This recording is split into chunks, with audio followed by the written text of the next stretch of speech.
I enjoyed tremendously, but with the evaluation process the way it was, I wasn't able to continue. This was not my own idea, so I can't take credit for it, but another really neat way of an instructor evaluating how her course was going and what her students learned, and this is in a course called Math in Contemporary Society, so it's kind of a practical application of mathematics, and it's a totally online course. And this instructor had the idea of taking the course learning outcomes. She wanted to make sure the students really understood what they were supposed to be learning. And she asked the students to make videos saying what was the learning outcome, provide an example of it, and then also to connect the learning outcome to the workplace, something that they were doing at work or at home. And she got some really nice videos of this, and they were so creative. A student who worked at conferences and had to set up her booths, and so she was talking about how she had to use math to figure out, the number of supplies that she would need to bring with her. So I thought that was, especially in math, which, like you said, it's so difficult, and it can be so impersonal. It was really great, and the students enjoyed getting to hear and see their classmates, too. So I thought that was a really creative assessment. George already touched on one of the C questions toward the end of his presentation when he indicated very briefly that perhaps there are some instructors who should not consider going online. In your experience, has that occurred to you, and in what way? Yeah. How can I put this diplomatically? I'm tenured now, so I don't care, right? There are definitely some instructors who are not suited to teach in the online environment. And the ones I will generally say that aren't are the ones who are inflexible, who have gotten used to teaching in a certain way. I'm a technologist, so just on a professional standpoint, that rubs me the wrong way because technology constantly changes. And if I'm going to stay relevant, I have to constantly go back and keep learning. And I expect all of my instructors, to a large extent, to hopefully have that same type of mindset. I don't know everything. They don't know everything. There's no one who does. As things start to evolve, I'm hoping that people keep an open mind or experimental, willing to at least entertain the possibility that there may be a different way or a better way or just maybe a more current way of doing things. So the faculty that I usually have issues with are generally the ones who, well, I've been teaching this course for the last 6 years or 8 years or whatever, and this is in an online or an offline setting. And it's always worked this way. Why can't we continue? The issues that I usually have are students are different now. The way my son learns things, the way my daughter learns things is radically different than the way I learned things back then. They're much more visual. So to a certain extent, we have to engage students in the ways that they learn and be open to realizing that there's just not one playbook that we always have to stick to. I'm all for consistency. I'm all for making sure that, we do maintain standards without a doubt. But there may be times when, experimentation is not a bad thing. And faculty are usually hesitant towards any type of change, or they're usually the ones I have the most issue with. The other thing is faculty who are just not technically versed and don't want to become technically versed, which is difficult in an online environment because we're working with computers. So if they're not used to working or hesitant to work with Blackboard or working with multimedia content, those are the ones who just, from my standpoint, probably shouldn't teach in an online setting. Before going on to the other two to answer the same question, you're echoing something Tony said. These are qualities that you look for in a face-to-face classroom as well. Absolutely. I always agree with Tony. But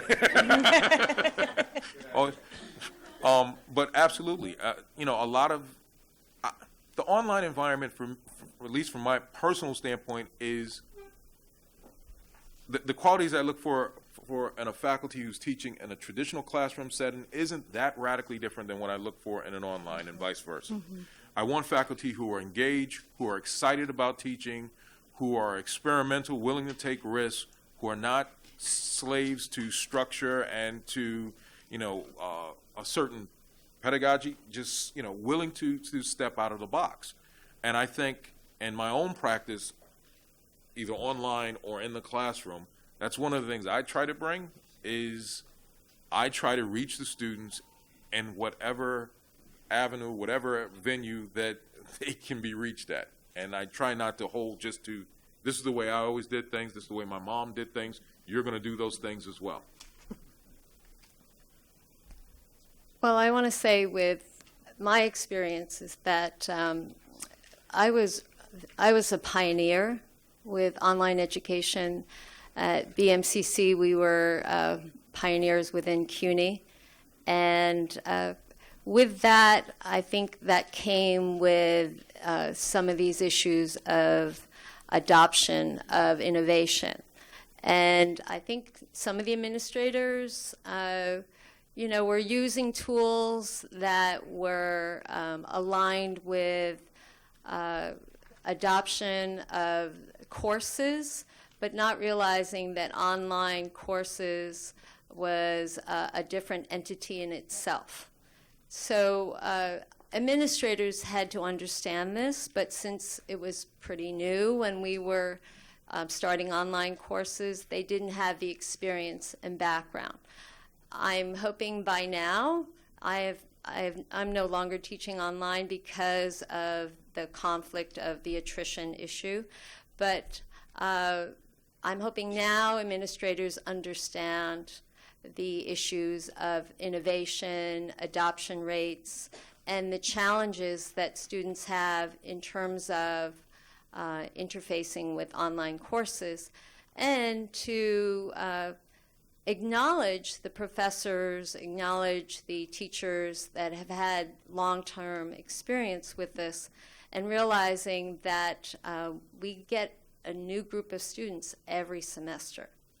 And to apply the same platform of scrutiny is not administratively correct. And so my suggestion is that you have to keep an open mind in terms of the type of students that are signing up. And I always preferred that the students be screened, scrutinized, educated on online course adoption, and strongly understand what they're in for before they get on. Because once they sign on, the attrition factor falls on the instructor.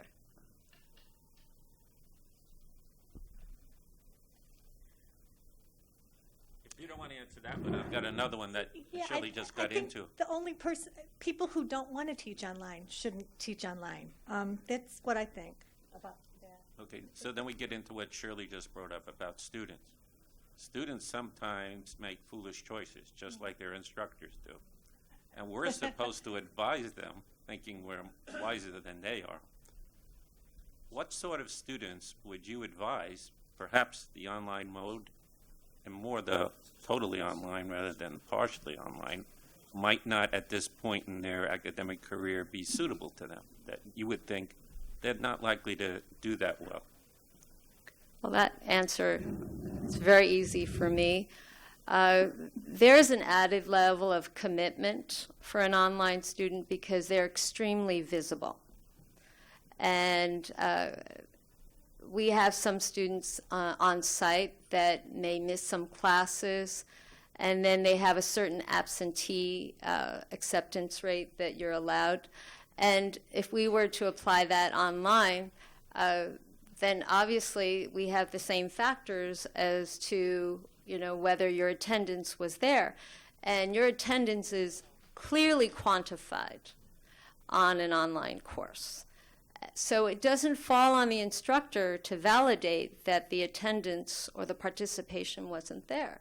Whereas on site, I think sometimes professors can waive the attendance or it can be a little looser, but with online, it is very quantified. It's clear whether they're participating or not. So, and with CUNY or with my college, there's a certain participation rate that is required in order to maintain your status. So for us, it's very easy to show and demonstrate that the student did not show the attendance rate that they needed in order to continue in the course. But still, we as faculty members were, those factors were used in terms of evaluating us and our performance, and yet their attendance was not there. How do you quantify, one of the challenges I have is how do we quantify attendance? Is it quantified by logins to the system? Is it qualified by posting assignments or responding to discussion boards? How do you generally? Well, every course is different, but I had a very specific participation rate on the discussion board. You have to be involved on the discussion board, and your assignments had to be in every week. I mean, it's easy to show visibility on the part of the students when it's an online course. So even though I had the portfolio to show my administrators that my students were not putting in the effort and therefore that played into the attrition rate, I was still given, a negative association in terms of teaching, and yet I had students who were just not participating. So that's the danger with getting involved with online teaching, is because you're being blamed. Your evaluation process is being set when the participation rate wasn't there on the part of the student, which is really not a fair evaluation process for the instructor. I think almost all students can be successful online learners. I guess when I saw this question, one example that did pop into my mind, and it was referred to in the last presentation that we saw, is the students who are so completely overbooked and they think, well, I can take an online class because it's online. And I remember working with a student when I was at Medgar, and she was, she wanted to do well in the class, but she kept missing her assignments and not doing the work. And we finally sat down and I said, okay, show me what you're doing in a week, or show me what you're doing in 24 hours. And literally, she had no time to do this course. She didn't even hardly have time to sleep enough, much less to be taking this online course. So it goes back to that perception that, oh, well, it's online, I can do it any time. But I finally, we both came to the agreement that she had no time and she couldn't take this course. The other thing I think that's important, and it's especially for younger students, is that what I've found myself is that an online course is a different relationship with the internet, or a different relationship with online materials that we are used to, and young people even more so are used to, really to surfing, to skimming websites, to skimming articles. I don't know about you all, but I'm still of the age where if I really want to read something well, I have to print it out. I can't seem to understand things when I really well when I look at them on the screen, but it's because I'm used to browsing and skimming, and my eyes are kind of skipping around, and kids are looking at Instagram, and so it's a hard thing to slow down and to read everything that's on the screen. So many times I've heard faculty say to me, I don't understand it. They're emailing me and asking me questions, and it's right there. All they have to do is read it. But I think it's because they're just used to kind of bouncing around the screen and not slowing down and reading what's there. So I don't think that would make someone unsuited for online learning, but it's a kind of a retraining of the brain in how to interact with what you see online. SPS and Queensborough, and I think several other units of CUNY, have information and experiences available to students prior to their enrolling online, self-test, suitability test. How effective do you think these are in part of the preparation of a student for an online class? Well, I was part of a pioneer group with online teaching, and I actually submitted a sabbatical request to make sure that we collect the data on the pioneer courses of online teaching. it wasn't accepted, but I knew that this was very important in the early days of online teaching. We really had to understand the screening process, the orientation process of bringing students onto online. The misconception of online classes, the commitment, the involvement, the responsibility, definitely is one that needed to be communicated very strongly on site or online. And I continue to believe that that factor is a contributing success factor. If you really screen out the students in terms of their level of responsibility and commitment, and in many ways, this commitment is stronger than on-site classes. It puts more onus on the individual. So that kind of self-responsibility is one that they have to adopt and be very clear about. And I think with a good screening process, an orientation process, that they learn that. Well, thank you very much. Our time is up now, and I want to thank the panelists for sharing their experiences and ideas with us. And I want you to join me in thanking Kay Conway for putting the program together. And the staff of the UFS to help out with all the arrangements. I'm sorry I was rushing you through lunch. Maybe that was a mistake. We are going to send you a follow-up email next week just to get some feedback. We're not going to ask you to fill everything now. So go. Thank you very much. Have a good weekend. It'll be done online.